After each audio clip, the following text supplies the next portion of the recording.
일어나 일어. 시즌4 시작한 지 벌써 10회입니다. 요새 애널리스트들이 딴 회사로 옮기는 친구들도 있고 그래가지고 요새 마음이 씁쓸한데 오늘은 자리가 가득해서 기분이 좋습니다. 오늘 스몰캡 세 분이 다 함께 해주셨는데요. 먼저 인사하겠습니다. 윤쌤 윤조입니다.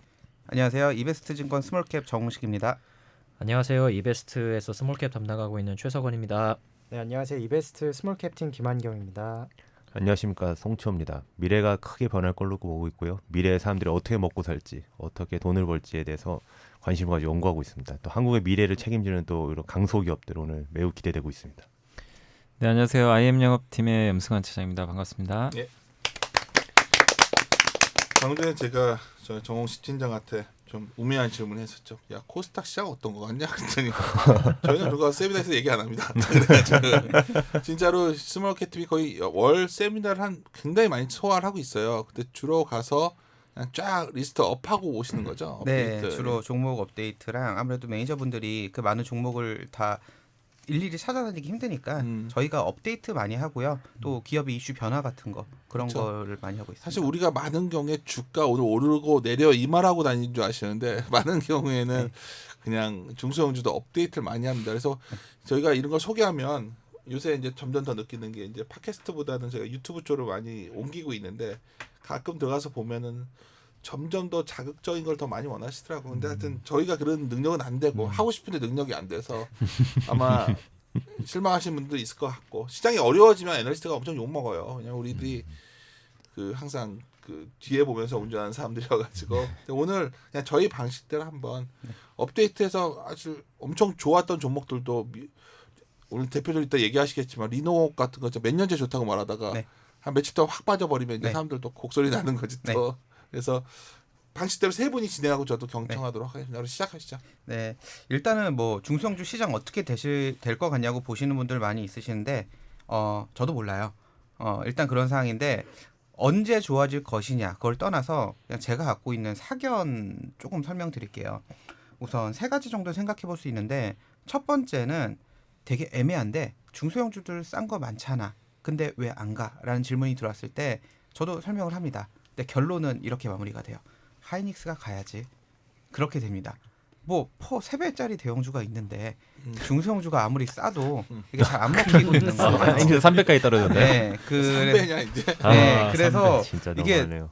그분들 입장에서 실질적으로 매매하실 때 거래 대금도 생각해야 되기 때문에 결국은 하이닉스, 삼성전자 같은 시총 큰 기업들 중에서 싼 기업들이 좀 가야 되지 않겠냐 그런 생각 들고 그러면 결국 IT가 좀 잘 돼야 된다는 얘기거든요. 그래서 저는 언제 되겠다라는 것보다 그 IT가 좀 잘 됐을 때 그 뒤에 중소형주도 같이 보자라는 게 첫 번째고요.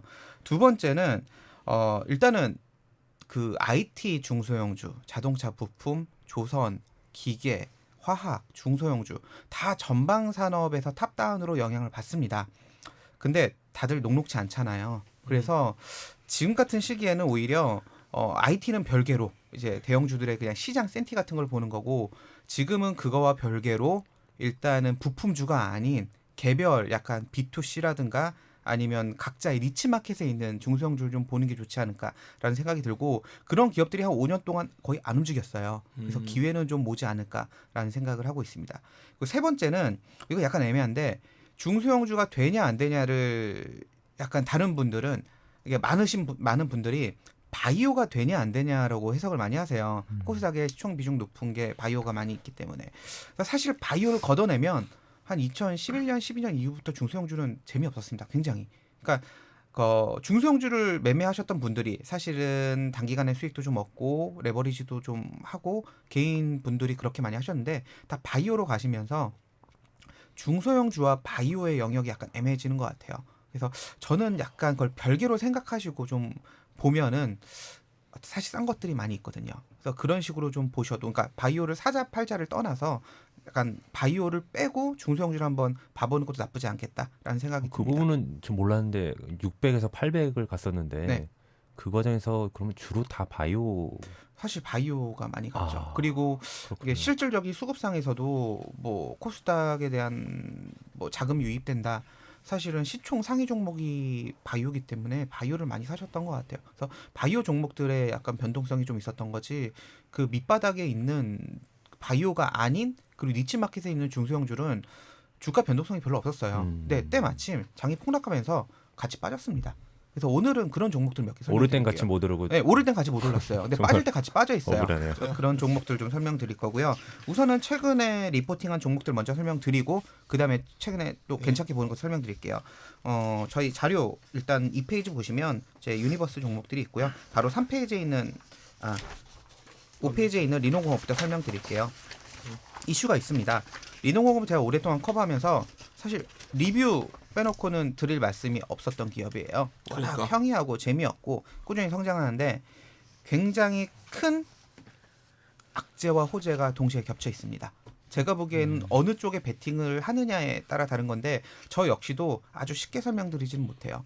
일단은 그걸 떠나서 최근에 주가가 많이 떨어진 거는 수급 영향이고요. 어떤 펀더멘탈 영향이라기보다는 뭐 아무래도 수급의 영향으로 떨어진 다음에 회복 못하고 있는 겁니다. 수급 영향이라는 게 저번에 있었던 결국 네. 주요 어떤 집행기관의 교체. 네, 그렇습니다. 네. 아무래도 이게 자금의 성격이 다르잖아요. 중소형주 펀드 환매해가지고 대형주 그렇죠. 네 그쪽으로 했기 때문에 그분들도 어쩔 수 없이 팔아야죠. 그때 리포트 써주셨던 그 부분이잖아요. 네, 그 부분. 딱 그 부분이고요. 근데 이게 애매하게 그냥 단순히 그런 이슈 하나로 그 딱 마무리가 되고 그 다음부터 또 그쪽 매도 물량이 안 나온다면 당장 사야 되는 건데 그 뒤로도 사실 조금씩은 나오고 있어요. 이게 아주 많이는 아니죠. 그때처럼 대규모는 아니지만 조금씩은 나오고 있고 그리고 그 전에부터 생각해야 될 게 코스닥이 10월 달 들어서 굉장히 빠졌는데 리노가 안 빠졌어요. 저 그때 되게 불안불안했거든요. 근데 이게 딱 빠진 정도를 보니까 그만큼 빠졌어요. 그래서 이게 사후적으로 놓고 보면 이게 단기간에 빠졌기 때문에 무조건 사자라는 것보다는 시장 빠진 거 정도로 해석을 해야 되나 하면서 약간 애매합니다. 예시적으로 이노가 항상 정우순 연구원이 네. 실적 말한 거에 비해서 잘 나오던 회사였는데 네, 이거 맞습니다. 실적도 기스난 거 아니야? 네. 살짝 기스 났다고 생각하시면 될 것 같고요. 음. 그래서 제가 10월 말에 YY로 매출액과 영업이익을 역성장으로 추정을 해놨어요.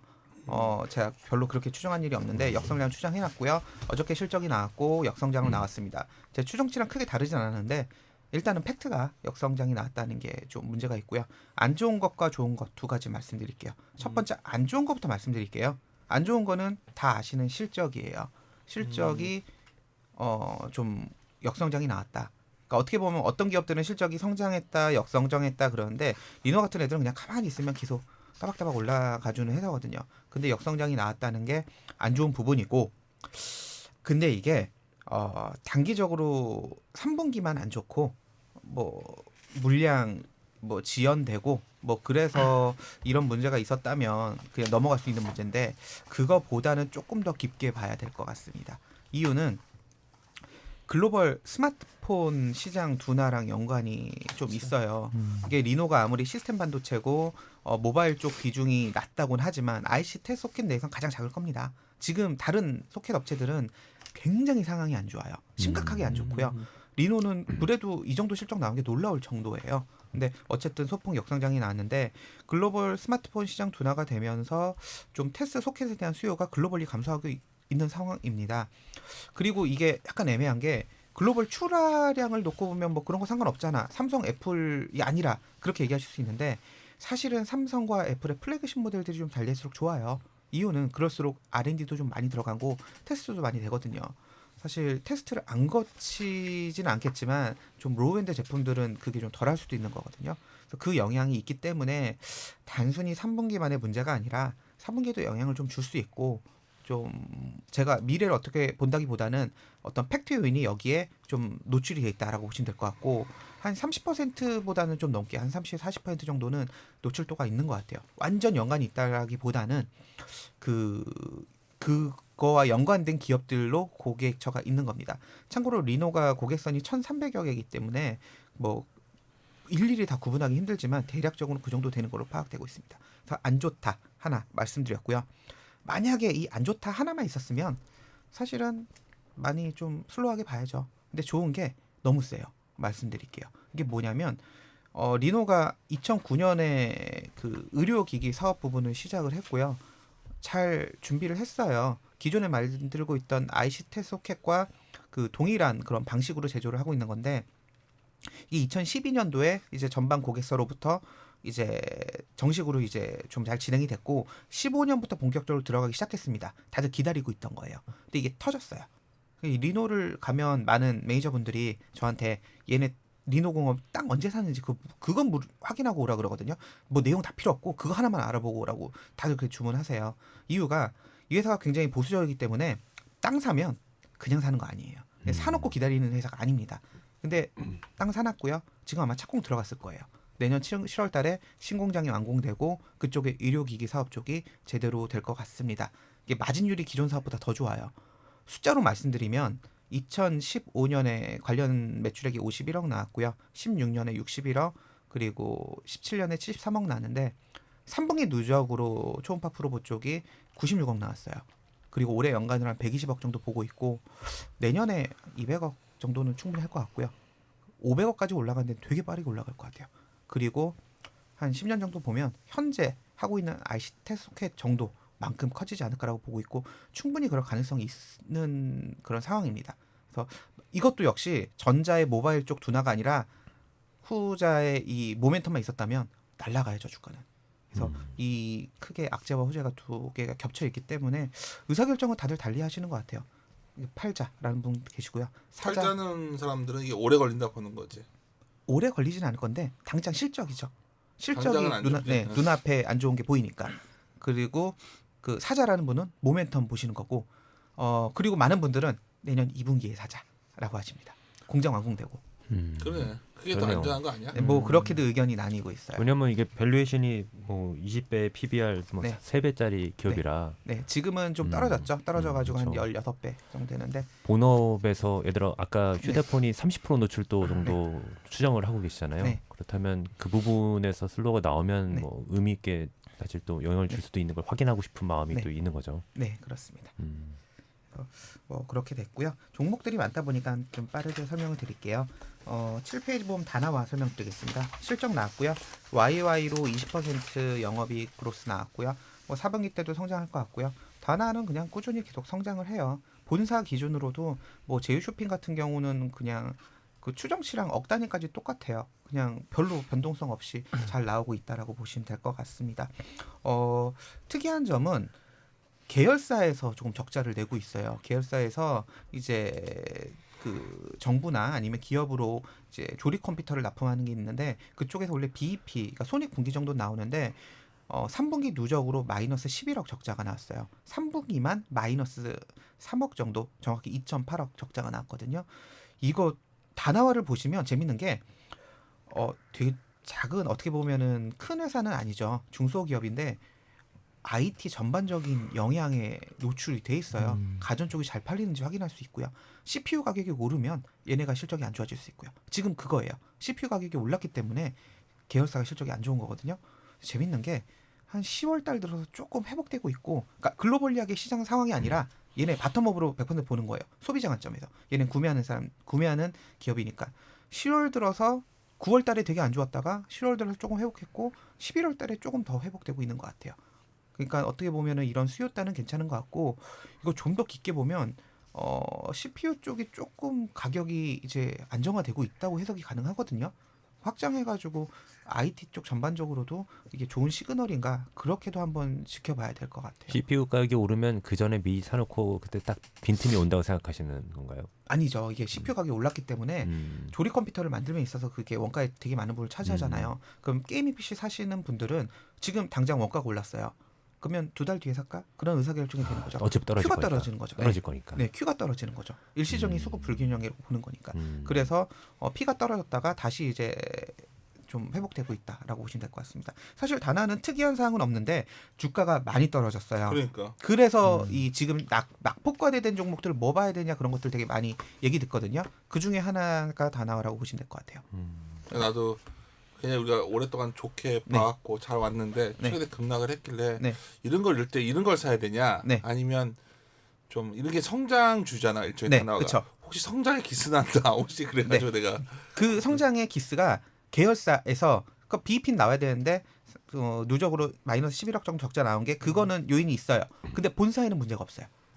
그 본업에는 아무런 문제가 없어요. 그러니까 이 그래서 저는 부분은 괜찮은 것 크게 뭐 그렇게 적지 않아도 우려할 필요는 없다는 거죠. 이 회사 적지 계열사. 않은 회사가 그 계열사는 그렇게 네. 낮지만 우려 요인은 사실 아닌 것 같아요. 그래서 오히려 낙폭과대주로 보시면 괜찮을 것 근데 같습니다. 8페이지에 네. 결국 우리가 이런 성장주라는 건 결국 네. 매출의 그로스 같은 거는 그냥 네. 보는 건데 네. 뭔가 좀 주춤한 거 아니야 지금? 이게 저희 8페이지 보시면 제가 매출액 연결과 별도로 넣어놨는데 이 회사는 사실 연결이란 거는 안 보시면 돼요. 아예 안 보시면 됩니다. 아니, 별도만 보시면 돼요. 별도로 봐도 네. 뭔가 아닌데 내년 약간 꺾이는 느낌인데 아니야? 아. 2012. 과거만큼의 고성장이 안 나올 수는 있어요. 당연히. 왜냐하면 이게 50% 오피 그로스 나왔고 작년에는 78% 오피 그로스가 나왔어요. 그게 비정상적인 것 같습니다. 그래서 뭐 한 10에서 30% 정도 수준은 괜찮은 것 같은데 이게 영업이익 기준으로 봤을 때 작년에 너무 세게 나와서 그 정도로 기대치는 사실은 아닌 것 같아요. 억울한 면이 있네요. 아까 뭐 리노가 좀 빠져서 10배대 후반인데 네. 하나와는 뭐 플랫폼 기업인데 네. 10배대 초반에 PBR도 뭐 2배면은 네. 뭐 충분히 저밸류라고 평가받던 상황에서 빠져버린 거잖아요. 네, 그래요. 맞아요. 그래서 낙폭 과대주로 접근하기엔 괜찮지 않나라는 생각이 듭니다. 하나가 기억이 안 나는데 이게 항상 이 종목을 갖고 이제 우리 클라이언트 얘기를 하면 항상 이렇게 약간 이거의 약점으로 지적하는 상황이 기억이 갑자기 안 난다 내가 네. 지금. 이거 뭐 네이버 뭐가 있는데 되겠어라는 얘기가 있고 가격 말고. 비교 그리고 뭐 다른 건 뭐 크게 없었던 것 컨디션이 같아요. 저하돼 있어 갑자기 기억이 안 나기 시작하는데 얼마 전에 누구랑도 오랫동안 이쪽 중소형주 운영도 하셨고 얘기하다 다나 내가 아무리 봐도 너무 좋아 보인다 했더니 그게 가진 한계가 뭐가 있다고 얘기를 하셨다. 갑자기 오늘 왜 이러냐. 아까 하품하고 난 뒤부터 내 구조가 갑자기 하품 구조로 바뀌어가지고 다음에 내가 이거 방송 끝나고 아마도 그런 거 아닐까요? 뭐 밸류에이션이 네. 플랫폼 기업인데 10배대 초반인 이유가 아마 네. 안 좋아하시는 분들이 지적한 이유가 있었을 것 같거든요. 다나가 제가 처음 말씀드렸을 때는 10배도 안 됐었어요. 아, PBR이 한 배 언더였었어요. 쌀 때부터 네. 말했지. 언제? 네. 근데 이게 지금 주가가 한 7,800억에서 지금 2,000억 이상으로 올라온 거거든요. 올라왔는데도. 네. 근데 실적이 그만큼 올라온 거예요, 사실은. 실적만큼. 네, 멀티플보다는.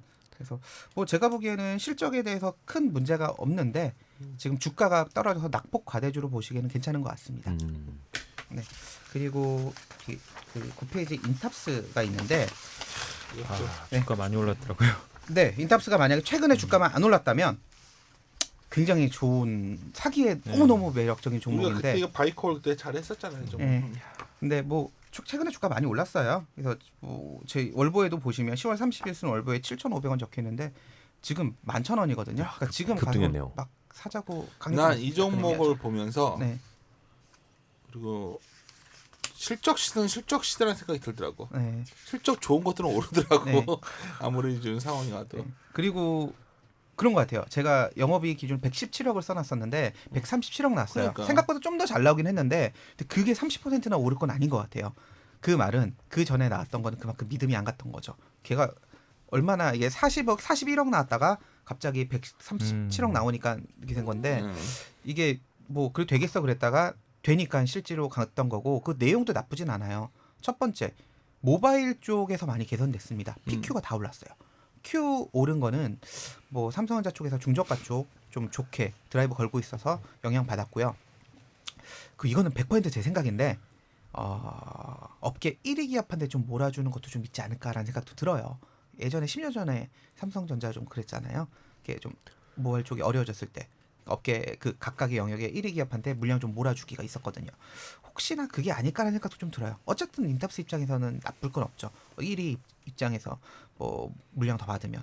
모바일이면 휴대폰이 그러면 전방 수요는 겁니까? 네, 그렇죠. 그 휴대폰 쪽에 이제 그 조립에 그럼 필요한 사출 여러 가지 작업을 하는 회사라고 보시면 이 될 것 같아요. 타이밍은 엄청난 서프라이즈네요. 이게 전방에 대한 기대치가 굉장히 낮은 상황에서 그렇죠. 그러니까 전방의 기대치가 낮은 상황에서 실적이 엄청 좋아진 거죠. 근데 그거는 아무래도 이상하게도 P와 Q가 다 올랐는데 Q는 말씀드렸다시피 약간 중저가 쪽 드라이브 걸면서 좋아졌던 것과 물량이 좀 이쪽으로 많이 집중되지 않았나라는 생각이 들고 업계에서 동종 기업들 좀 보니까 실적이 생각보다 조금 덜 나왔어요. 그러니까 그게 좀 이쪽으로 몰린 것 같다는 생각이 좀 듭니다. MS Q적, 네, MS 좀 확대가 좀 있는 것 같고요. 그거는 이제 제 생각이에요. 사실은 이건 제가 알 수 있는 그렇죠. 부분 아니거든요. 수정할 수밖에 다른 없는. 기업들 실적을 그렇죠. 보니까 그런 거고 P가 올랐어요. 그게 중저가 모델에서 스펙 향상이 진행되고 있다는 거 확인할 수 있어요. 그래서 그게 첫 번째고 두 번째가 중요합니다. 이 회사가 모바일의 영업이익 기여도가 상반기 1H18 기준으로 110%가 넘어요. 115%가 넘어요. 모바일의 영업이익 기여도가. 자동차, 가전, 그 기타 등의 다른 부분이 다 합쳐서 적자였다는 얘기입니다. 3분기 기준으로 모바일의 영업이익 기여도가 88%예요. 나머지가 그러네요. 턴어라운드 한 거예요. 뭐 대놓고 가전 쪽은 작년에 250억 매출액에 한 50억 정도 적자 났어요. 지금 3분기 기준으로 OP 마진 7% 나왔습니다. 그러니까 이게 신규 사업에서 2016년에 우리가 모바일에 집중돼 있지 않고 사업 다각화를 해야지라고 하고 나서 이제 본격적으로 이익이 나오기 시작하는 거예요. 그래서 그 부분은 긍정적이라고 보시면 될 것 같아요. 삼성 SDI 2분기 실적 때랑 비슷한 상황이네요. 와, 어떤 겁니까? 자동차랑 가전향의 인탑스 어떤 부품들을 이게 사실 그 놀라운 건 아니고 네. 자동차도 사출이고요. 그러니까 인타스가 원래 모바일 쪽 사출을 하잖아요. 똑같은 걸 갖다가 전방 그러니까 영역만 사출이 다른 뭔지 잠깐 설명해 드려요. 얼마나 단순한 일인지. 그게 뭐냐면 사출 기계가 있어요. 사출 한번 기계가 가서 보면은 더 놀라워. 그게 뭐냐 기계가 큰 기계인데 거기 레진을 넣어요. 레진을 넣어가지고 그 안에서 고온을 가열해가지고 용액처럼 이렇게 만들어가지고 금형판이 있습니다. 그래서 몰드 베이스랑 금형을 가지고 쿵 찍어내요. 그래가지고 뭐 이렇게 저희가 눈에 보이는 플라스틱을 성형하는 거라고 보시면 될 것 같아요. 뭐 압출, 사출 여러 가지가 있는데 사출이 가장 제조 쪽에서 많이 사용되는 거고요. 찍어낸다는 개념으로 보시면 될 것 같아요. 그러니까 예전에 저희 찰흙 있죠. 찰흙 갖다가 찰흙판 있잖아요. 찰흙 막 물렁물렁하게 한 다음에 콩 찍어내면 모양 나오잖아요. 그런 식으로 비교하시면 될 것 보고서 같아요. 굉장히 영세한 곳이구나 막 그랬는데 이게 그런 거야. 찍어내는 건데 어쩌면 1위 기업이고. 네. 근데 갑자기 뜬금없이 저 휴대폰 쪽에 있다가 가전 자동차라 그러면 네. 그렇게 오래된 기술의 영역이라면 갑자기 이 영역을 새롭게 들어가는 것도 좀 네. 신기하네요. 그게 그 오해가 있는데 자동차도 사출인데 전방 산업이 이제 모바일 쪽 전자가 아니라 이제 뭐 현대차, 기아차 같은 이제 그쪽으로 나가는 겁니다. 찍어내는 건 똑같아요. 사출 기술력을 똑같고요. 그리고 그걸 하기 위해서 또 M&A를 한번 했어요. 그 벤더를 확보하기 위해서. 영업선을 따온 거네요. 그렇죠. 영업선을 따온 거고 뭐 사실 기술 베이스는 크게 다르지 않다라고 보고 있고 가전도 뭐 대단하다고 보이는 게 아니라 백색 가전입니다. 인타스는 현금 많고 싼 기업이었어요. 싼 기업. 싼 기업이었는데 기술도 뭐 저거 뭐지 하는 기업인데 오늘 갑자기 올라오는데 솔직히 잘 모르겠어 나는. 원래 항상 싼 기업이었으니까 원래 항상 싸야 되는 줄 알았는데 갑자기 왜 시장에서 이러지? 이럴 때 어떻게 해야 돼요, 정부가? 그러니까 난 궁금한 게 인타스는 알았어 사람들이 다. 근데 갑자기 왜 이러는 거야? 이게 일단 실적이 잘 나온 거고요. 그리고 제가 인터스를 오래 봤는데 재밌는 게 막 사람들이 시장에서 되게 섹시하고 엣지 있고 신기술 그리고 뭐 뭔가 획기적으로 막 엄청난 변화를 플랫폼 보이스북 캠페인 플랫폼 그런 이런 거를 거네. 바라시는데 네. 그냥 정도를 걷고 있는 회사 같아요. 진짜 그 가전 쪽을 보면서 놀랐어요. 적자가 심하게 나니까 굉장히 그 내부적인 원가 절감부터 시작해가지고 경영 관리를 통해서 바로 턴 시키더라고요. 그래서 그냥 업계 내에서 이런 별명을 들었어요. 그 다른 분들이 관리의 인탑스라고. 그러니까 어떻게 보면 이게 기술력 그런 거는 뭐 있겠죠. 당연히 없을 수가 없죠. 네, 근데 당연히 그러니까 그 위치에 올라간 건데 그걸 떠나서 이 경영 관리 능력. 네, 그리고 재무 구조는 그냥 보면 무슨 놀랍잖아요. 제가 전에 웃긴 얘기 해줄까? 이거 이렇게 퀀트 한다고 애들이 검색을 해. 나와. 근데 난 밸류 투자를 해야지. 0.3배. 0.3배. 항상 떠. 근데 안 돼. 그런 종목이었어. 최근에 TP 올리기 전에 그냥 그 TP를 냈던 게 최근에 주가 떨어져서 같이 떨어졌더라고요. 그래서 좀 갭이 차이가 나가지고 TP를 냈던 게 그냥 이렇게 냈어요. 순현금이랑 투자부동산 합친 게 TP다. 그러니까 업사이드가 한 50% 나오더라고요. 말이 안 되는 거죠. 그것만 해도. 과한데요? 그러니까 영업 가치가 그냥 빵으로 놓고 그렇게 해도 왜냐하면 시초도 나오는데. 사실 영업 가치가 있는 회사거든. 네, 그렇죠. 그게 사실 센 회사인데. 펀더가 있는. 그게 센데 그러니까 순연금만 많다고 좋은 회사는 아닌 것 같아. 내가 맞아요. 조그만 종목들 보다 보니까 네. 확실히 그런 밸류체에 속해 있어야 좋은데 그것도 있는데 그러니까 내 말은 원래 이런 회사였는데 갑자기 이러니까 아이 뭐야 다른 일이 오늘 깜짝 놀랐네. 근데 뭐 이게 싸고 그리고 단기적으로 실적 개선되고 그 최근에 좀 낙폭이 있었기 때문에 이 삼박자가 맞춰져서 최근에 좀 급등한 것 같습니다. 그래서 뭐 지금부터 접근하는 것도 나쁘진 않지만 사실 최근에 급등했다는 우려 좀 그 부분이 아주 마음 편하진 않아요. 그래서 그 뒤에 지금 말씀드릴 종목들이 사실 더 있어요. 뭐예요? 5개가 있는데 이것들을 좀 현재 매수 관점으로 보시는 게 좀 좋을 것 같아요. 이제부터 네, 엑기스가 이제부터 나오네. 어떻게 보면 기대되네. 업데이트가 아니라 네. 좀 좋게 보는 기대되네. 겁니다. 일단은 11페이지에는 빅솔론인데 실적이 오늘 나왔어요. 지금 오늘이 실적 발표 마지막 날이라서 처음 듣는 분이시니까 네. 그럼 씨가 빅소리 뭐 하는 회사인지 네, 그런 것들. 빅솔론이 어떤 회사냐면 그 저희 마트나 특히 편의점 가면은 그 계산 카드 내면 찍고 옆에 프린트 나오잖아요. 포스 네. 프린터 그거 만드는 글로벌 한 3위 정도 되는 회사예요. 프린터죠. 네, 프린터 미니 프린터 미니 인쇄용지 4cm 아. 그 쭉쭉 나오는 거거든요. 그거 만드는 글로벌 3위 아마 정도 포스 되는 단말기에 부품으로 들어가는 거를 이제 아무래도 그렇죠. 그 딜러 입장에선 포스 기계랑 세트로 나갈 수도 있고 아니면 포스 사고 옆에 프린터는 따로 따로, 벽에 옆에 아, 붙어 있잖아요. 그러네요. 저희 컴퓨터 사면 옆에 있듯이 그거를 만드는 회사라고 보시면 되는데 시장이 아주 큰 시장은 아니다. 아주 큰 시장은 아니에요. 아주 큰 시장은 아닌데 이게 수요는 꾸준히 있을 수밖에 그러니까. 없어요. 왜냐하면 퉁쳐서 보시면 저희 옛날에 뭐 10년쯤 전에 가면은 캣 단말기라고 25,000원이면 띠띠띠 찍어가지고 그냥 그 카드만 긁었던 거. 이렇게 했었죠. 네, 그렇죠. 그런 거 되게 많이 그거 보셨을 거예요. 아직도 가끔 있어요. 아직도 많이 서브 단말기로 아직도 더 많아요. 고정. 전국적으로 아직도 그게 보면, 많죠. 아직도 그게 더 전국적으로 더 많아요. 근데 글로벌 이야기 보면 선진국은 되게 많이 바뀌었고 동남아는 아직도 그것도 많아요. 근데 이게 점점 그 캣 단말기가 포스로 바뀌고 있는 트렌드거든요. 계속 그렇기 때문에 수요가 계속 있고요. 괜찮겠다 그러면. 뭐 나쁘진 않아요. 뭐 현금 창출은 캣에서는 요 인쇄기가 안 들어갔던 거네요. 네? 요 인쇄 네. 뭐 이런 장치가 없었던 거네요. 캣 단말기에선. 캣 단말기는 그 메커니즘 같은 게 얘네가 공급을 하긴 하지만 아, 사실 미미하군요. 그거는 미미해요. 아. 그렇기 때문에 그렇게 바뀔수록 좋고 신기하네. 두 번째는 모바일 프린터라고 저희가 뭐 피자 같은 거나 뭐 치킨 배달시키면 휴대폰에 꼽아가지고 영수증 뽑는 그거 네, 생각하시는데 그래요. 많이 봤어요. 네, 그것도 맞긴 한데 그건 미미하고요. 아. 실질적으로 가장 많이 사용되는 거는 공무원들이 이제 세금 징수용으로 예전에는 뭐 주소 적어갔잖아요. 지금 뭔가 증명서를 바로 뭔가 찍어서 줘요. 그런 것들 공공기관으로 많이 나가요. 공공기관. 네, 모바일 프린터예요 말 그대로. 영수증 프린터 같은 거 나오는 거. 그 사업하고 있고 마지막으로 하고 있는 게 라벨 프린터인데 라벨 프린터는 스티커 갖다 붙이는 거예요. 택배 같은 데 붙이는 거. 네. 이게 괜찮더라. 네. 이게 짜 이렇게 해가지고들 네. 다들. 네. 그 이게 지금 제가 보고 있는 포인트는 이건 약간 100%그 개인적인 견해입니다. 촉 그냥. 네, 촉이에요. 촉. 촉. 뭐냐면 기업이 제가 이 회사를 오랫동안 커버했는데 가치주예요.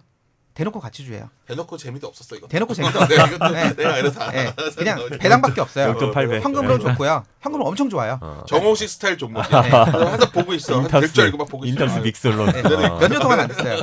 근데 제가 가장 좋아하는 스타일이 가치주에서 성장주로 바뀔 때 그렇죠. 로우 리스크 하이 리턴으로 오는데 과거에도 그런 케이스들을 봤을 다 때 나와 있잖아요. 예, 그냥 리노가 대표적이야. 리노가 이유도 대표적이네. 그렇고 사실 뭐 한국전자금융도 되게 오랫동안 꼈어요. 커머에서도. 그리고 다나오도 사실은 뭐 앞으로 될 거예요 하고 나서 바로 오는 게 아니라 욕 많이 먹었죠. 내가 엄청 뭐라 그랬지. 야 이거 이런 거 왜 해? 야 이거 시초 얼마 되지도 않고 이거 왜 해? 내가 그러니까 그런 것들이 전부 다 가치주에서 성장주로 바뀐 거거든요. 근데 그런 성장이 나올 수 있는. 네, 가능성이 있는 게 뭐냐면 일단 그 아이템부터 설명드리면 라벨 프린터라는 게 뭐냐면 스티커 갖다 붙이는 거거든요. 그러니까. 그게 지금은 흔하게 보시는 게 택배에 붙여져 있는 거예요.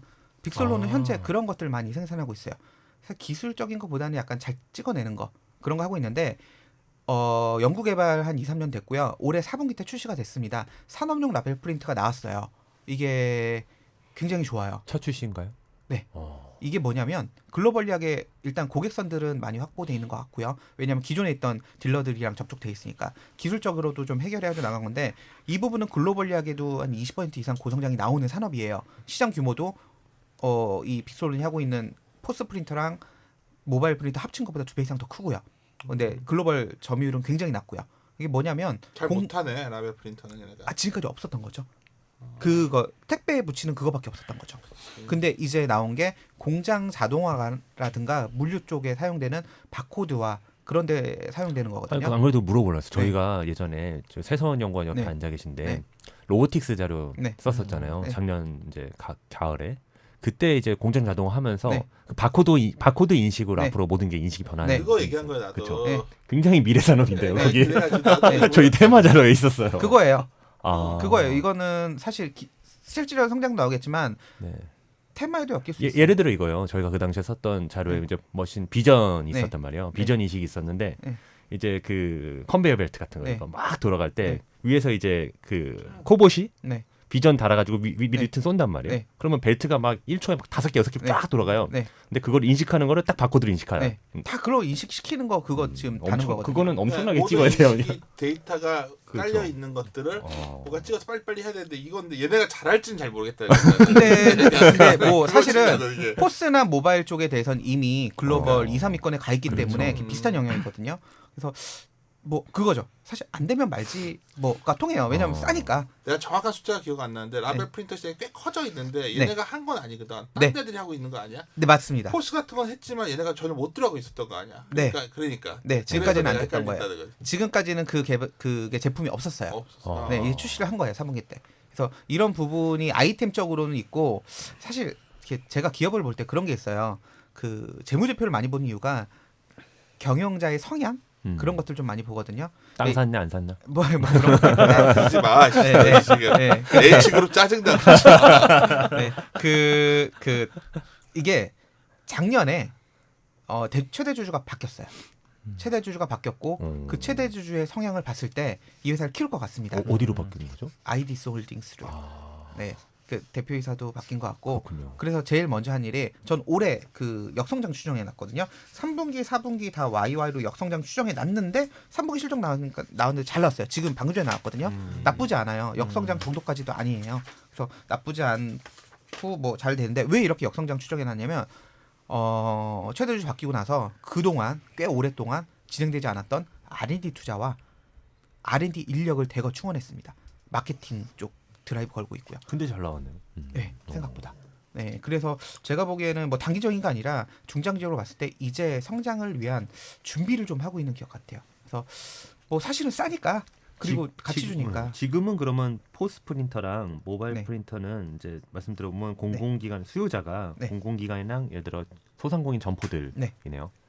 그러면 네. 이제 앞으로 하는 것들은 이제 기업체들을 뚫어야 되는데 네. 그런 부분들을 네. 이제 만들어 나가야 되는 초기 단계. 그게 이게 유통 과정이 이 빅솔론이라는 회사가 엔드 유저한테 직접 공급하는 게 아니라 이 포스 프린터나 모바일 프린터나 이런 것들은 딜러망이 있어요. 각국에. 그래서 딜러들한테 보내고 딜러들이 최종 소비자한테 가는 거기 때문에 이들은 딜러한테 파는 겁니다. 그렇네요. 네. 이제 이해했어. 나도 이게 그래야 이게 장사를 할 수 있겠구나. 네, 그 직접 이렇게 가진 않고 그냥 물론 너무 포스 많아요. 같은 걸 잘했으면 영향을 주겠네. 그러면. 네, 근데 그렇네요. 좀 그런 그 딜러들이 가져가는 거기 아. 때문에 그 레퍼런스가 있는 거죠. 사실 그 포스나 모바일 좀 글로벌의 탑3 안에 드니까.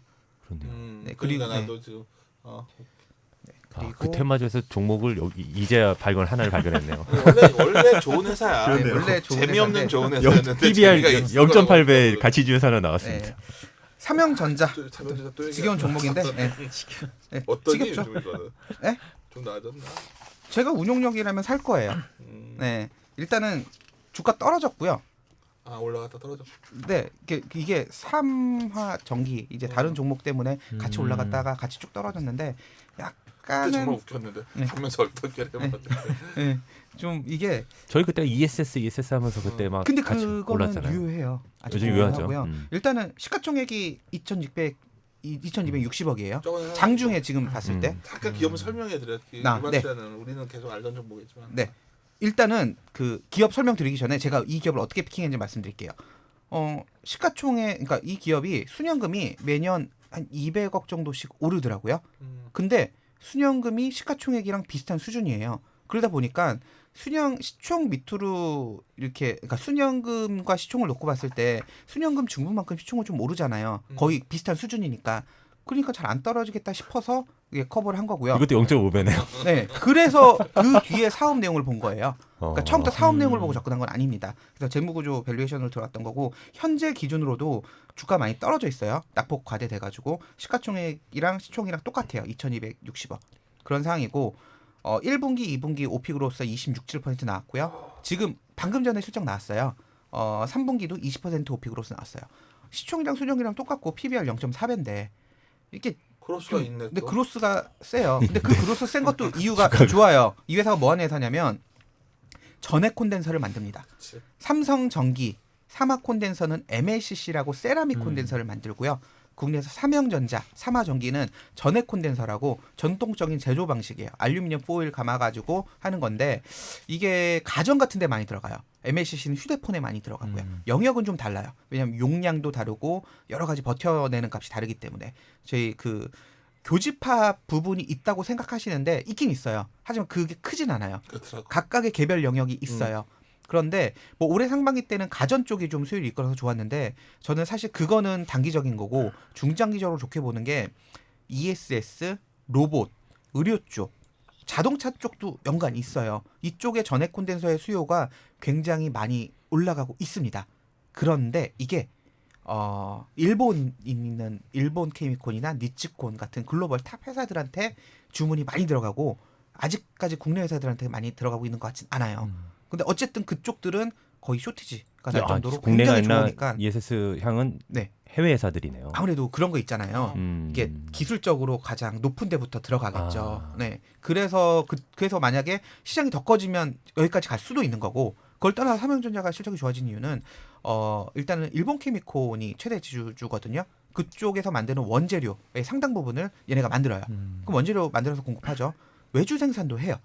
그렇기 때문에 얘네 그 삼형전자 입장에서는 실적이 좋아질 수밖에 없죠. 당장 직접 받지 않더라도. 콘덴서의 완제품입니까? 아니면 그 안에 들어간 재료도 하고요. 완제품도 합니다. 재료 사업이라고 따로 있어요. 그 부분이 이제 약간 삼화전기랑 다르다고 보시면 될 것 같아요. 콘덴서가 어떤 역할인지도 좀 잠깐 설명해 주시면 좋을 것 같아요. 단기적인 충방전을 하는 건데 그게 뭐냐면 예를 들어서 ESS 같은 데 사용되는 걸 설명드리면 이게 전기가 나갔어요. 나가면 바로 그 전기가 들어와야 되는데 이게 부팅되는데 시간이 걸려요. 한 30초 걸린다고 하면은 이게 이제 배터리들이 그런 거를 다 해주겠죠. 역할을 해주는데 그 30초 동안 부팅되는 시간에 버텨주는 역할이에요. 단기적인 충방전을 하는 겁니다. 뭐 TV 같은 데 보면 예전에 뭐 옛날 영화 같은 거 보면 TV가 컴퓨터 뻥뻥 터지잖아요. 그게 뭐 항상 110V, 220V로 전기가 흐르는 게 아니거든요. 이걸 그 안에 잡아주는 거예요. 단기적으로 충방전 해가지고. 텔레비전에 보면 이렇게 올라와 네, 있어요. 그렇죠. 꽂는 것. 네, 맞아요. 그거야. 뜯어보시면 되게 많아요. 이게 점점 많이 쓰는 거지. 그렇죠. 네, 점점 많이 쓰는 저희 거죠. 여기서 모든 것을. 첨언을 하면 저희가 이제 ESS 자료 한번 또 썼었잖아요. 네. 그래서 이게 이렇더라고요. 저도 그 당시 ESS들을 이제 배터리들을 공부하다 보니까 배터리 방식에 따라서 네. 전력 전압이 있잖아요. 네.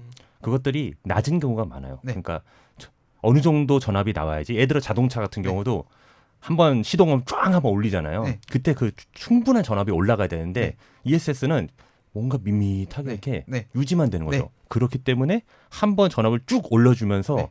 시동을 걸어주는 그런 네. 역할들을 하는 용도가 쓰이는 경우가 많은 건데 네. 그런 이제 수요처들이 사실 많은 거죠. 네. 앞으로 네, 전기차든 뭐가 됐든. 그치. 네. 정확히 얘기한 거야. 특히 가전이 그래요. 가전 무선 청소기 때문에 콘덴서 수요가 좋아졌어요. 아 무선 청소기. 왜냐면 그 짧은 시간에 출력을 내야 되잖아요. 그쵸. 그런 것들이 수요가 아, 좋아졌어요. 재미있는 짝퉁 다이소 사지 마라. 다이슨이요? 다이슨. 네. 원래 아 짜증 다이슨이요. 집에 다이슨 비슷한 게 있어가지고 이거 뭐지 하고 했는데 네. 이상해. 빨간 놈들이 다이슨 있거든. 차이슨. 차이슨. 아 훨씬 싸요. 훨씬 싸요. 네. 완전 딱 저걸 누구 경품 같은 걸 받았는데 줬대대. 내가 저걸 이게 이 전기가 겉은 똑같이 생겼는데 이상해. 재미없는 얘기도 했다. 이런 그럼 이것도 맞나요? 그러면 앞으로 뭐 사물 인터넷이니 뭐니 네. 이런 식으로 해서 막 다양한 용도의 다양한 디바이스들이 막 네. 생겨나잖아요. 네. 그러면 그러한 뭐 약간 소품종 다양화라 네. 그럴까요? 네. 예전에는 집엔 가전만 있고 냉장고만 있다 그러다가 이렇게 다양한 것들이 생기게 되면 네. 이러한 컨덴서 수요도 더 많이 늘어난다고 봐야 될까요?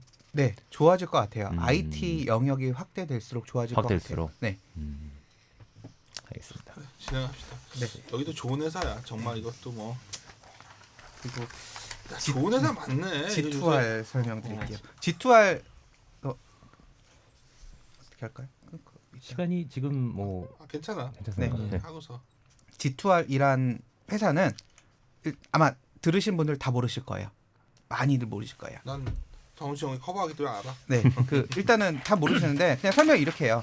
1위는 제일기획이고요. 그치. 2위는 이노션이에요. 응. 그러면 이제 하고 다 들으세요. 아 저도 네. 알겠어요. 3위가 G2R입니다. 저도 알겠어요. 네, 삼성, 현대차, LG 그 옛날 순서대로. LG 애들. 네, 예. 지금 HS랑 그쪽 그 엘베스트를 갖고 있는 홀딩스예요. 근데 계열사들이 전부 다 비상장이고 다 100%이기 때문에 하나 보시면 되는데 심플해요. 시가총액이 1,176억이에요. 순연금이 1,300억이에요. 자사주 합치면 더 많아요. 투자부동산 합치면 더 많아요. 주가 떨어져서 이렇게 된 거예요. 지금 실적은 3분기 기준으로 꽤 많이 성장했어요. 작년 3분기 때 27억 나왔는데 올해 3분기 39억 났고요. 매년 사상 최대 실적 나와요. 뭐 최근에 제일기획이 고가 한번 찍었던 것 같은데 뭐 이 회사는 50일 최저가예요. 왜 그러죠? 진짜 네. 이해가 안 가네. 말하자면 현우랑 얘기를 했었는데 여기서 얘기하는 그렇다. 왜냐면 그건 여기 또 우리 컴플 문제가 있으니까. 하여튼 근데 설명해줘. 그냥 사실은 실적은 매년 조금씩 올라요. 막 대단히 많이 오르는 게 아니라 매출 총이익 보시면 과거 10년 동안 역성장한 적이 없어요. 주가는 재미없어요. 항상 그랬어. 네, 항상 그래요. 그런 회사야. 네. 싼 회사. 네. 근데 일단은 왜 싸요를 물어보기 전에 항상 이거 뭐 하는 회사라고 물어보니까 그렇게 끝나요. 그래서 한 번 정도 스터디 해보시면 나쁠 것 같지 않고요. 모델링 해보시면 이거 뭐지라는 생각 들 거예요. 제1기획을 저희가 이제 김현우 연구원 나왔을 네. 때 이제 요 광고 기획사인 거잖아요. 네. 그러면 물어보고 이제 설명을 들어보니까 이제 영업선 거래처들이 잘 안 바뀐다 그러더라고요. 네. 그래서 그렇대요. 제1기획이나 이제 주가 오른 과정을 보니까 그런 거래처들을 영업선들을 쭉 늘려왔다. 그래서 이제 주가가 올랐다라고 네. 제가 이해를 했거든요. 네. 그러면 이 회사가 주가가 저평가되는 건 혹시 그러한 거래선들 늘리기 위한 노력들을 좀 안 하고 있다거나 뭐 이런 내용은 아닐까요? 아 그거보다는 그냥 얘기해도 되나? LG자 붙어서 그래요. 이게 아주 솔직한 말이야. 이게 내가 왜냐면 아까 LG 애들하고 얘기를 했던 이유가 뭐냐면 사실은 제일기획이 같은 캐시를 갖고 있어. 제일기획은 그 돈을 갖고 해외 NME 하겠다고 뜨는 거야 지금. 그러니까. 얘는 이미 해외가 많이 갖고 있어. 해외 쪽에 많이 갖고 있는데 억울하네. 합의가 돼 있다니까? 이미 캐시도 많아. 네. 생각해봐도 현금 계속 쌓여요. 너무 배당도 억울하네요. 되게 잘 줘요. 실적도 성장하고 항상 빠져 주가는. 네. 있어. 좀 빠질 때 같이 빠졌어요 이번에. 또 빠지고요. 근데 이런 종목들이 이러다 갑자기 한 번씩 반응하지. 너무 억울하네. 언제인지 모르겠어. 네, 그래서 좀 진짜 돈 많으신 분들은 배당주로 하시기에는 마음 편하실 것 같아요. 떨어져도 순영보다 지금 시총이 진짜 낮은 지금은 상황이니까. 주가 네. 많이 빠져가지고 네. 맞습니다. 이게 한 연초인가 언젠가 또 약간 관심을 가졌어. 이게 경기가 좋아진다고 네. 해서 그런 것들 좀 있고요. 그리고 경기가 이유 없이 한 낮아야 번씩 올라요. 된다. 이유 없이 한 번씩 올라요. 그러면 탑다운으로 경기 나빠질 거니까 하고 또 안 사는 사람이 또 생기는 상황이었던 거네요. LG니까 또 안 사고 LG가 또 안 보니까 안 사고 하다가 뭐 아무튼 거래가 없기 때문에 네. 안 사면 그냥 쭉 밀려드가 팔면. 사실은 이게 52주 최고가와 최저가에 대한 근거가 사실 별로 없었어요. 없어요. 네, 그래서 저는 대놓고 52주 최저가 때 사시고요, 52주 최고가 때 파시고요. 아니면 그냥 들고 계신 배당. 정말 억울한 주식이네. 네, 뭐 그렇게 보시면 되지 않을까라고 생각합니다. 그리고 두 종목 아주 간단히 더 말씀드릴게요. 자 여기 우리 월보에 다 나온 종목이죠. 네, 월보에 저희 다 있는 5페이지 거니까. 보시면 되고 이거 저희 PPT 자료는 꼭 얘기를 2페이지에 해서 네. 더 네. 있는 거야. 저희 월보에 그 커버하고 있는 종목들입니다. 새롭게 뭐 자료 안 낸 건 아니고 이게 뭐냐면 오늘 실적이 나왔는데 괜찮았어요. 첫 번째 에스텍이라는 회사입니다. 뭐 하는 회사냐면 스피커 만드는 회사예요. 알지. 자동차용 스피커랑 TV용 스피커 만드는 회사인데 이 회사가 시가총액이 1,030억이고요. 순연금이랑 자사주 합쳐서 800억이에요. 밸류에이션도 말도 안 되게 싸요. 6배, 7배고요. EV/EBITDA도 굉장히 쌉니다. 현금 계속 쌓이고 있고요. 뭐 자동차용 스피커라고 하면 사실은 성장이 계속 있다라기보다는 뭐 안정적이에요. 번들 말하는 겁니까? 번들? 네. 뭐 소나타, 그랜저, 택시를 타셨어요? 전량 에스텍에 맞는 거라고 보시면 될 것 같아요. 그러니까 뭐 예를 들어서 하이엔드 옵션 추가하면 하만도 나오고 뭐 보스 그래서 나오고 그 그러는데 하만 얘기 나왔을 때 이게 한번 움직였어. 네, 네. 그때 갑자기 움직여서 오우 했더니 다시 위로 움직입니까? 아래로 움직입니까? 위로 인수 올리고. 대상으로. 아니요. 하만으로 공급을 해요. 하만 기업이. 공급을 네, 해요? ODM 전문 업체예요. 그럼 좋은 네, 기업이네요. 그러니까 삼성이 하만 인수하니까 우리나라 관련주가 뭐냐 에스텍에서 네. 한번 하만의 쫙 움직이고 경쟁사가 그다음에 또 아니네요. 아무도 안 보다가. 국내에서 자동차용 스피커 가장 크게 하는 회사예요. 그래서 뭐 예를 들어서 전기차 되면 스피커 좋아지고 무인차 되면 스피커 네. 좋아지겠죠. 네. 뭐 그럴 수 있는 회사예요. 자체 브랜드로 납품하고 하만에도 납품하고. 아니요. 브랜드를 자체로 만들진 않아요. ODM이요? 네, 다 뭐 현대 기아로 보내고 그 다음에 브랜드가 있는 애프터마켓의 회사에 공급을 해줍니다. 그래서 저도 왜 브랜드를 안 만들라고 그랬더니 그런 순간에 약간 경쟁이 될 수 있다고 하더라고요. 그러니까 그때 막 한번 또 부각되니까 네. 갑자기 막 소설 쓰는 사람들 나오더라고. 막 이게 뭐 어떻게 될 거고 막 네. 그러니까. 근데 오늘 봤더니 주가가 다시 네. 가 있더라고.